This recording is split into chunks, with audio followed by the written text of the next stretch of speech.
வீட்டு குழந்தை ஆகும், நாளைக்கு உங்க வீட்டு குழந்தை ஆகும். இதுக்கு ஒரு நியாயம் கிடைக்காது. நாங்க வெளியே போவோம். நாங்க செத்தாலும் சாவுறோம். அவனை கொளுத்துங்க, மத்தியில கொளுத்துங்க, உட்கார வச்சு ஜனங்க முக்கல. அப்பதான் நடக்கும். என்ன அநியாயம் நடக்குது? இது வரைக்கும் இந்த மாதிரி ஒரு கதை நடந்ததே கிடையாது. இப்பதான் இந்த அநியாயம் நடக்குது.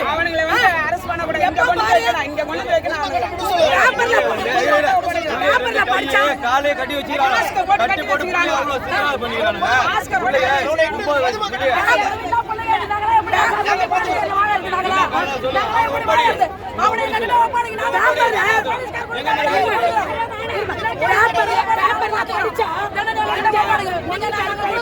பாண்டிச்சேரி சென்னையில தான் நடக்கும். ஆனா இந்த பாண்டிச்சேரியில இப்ப ஜனநாயகம் கிடையாது.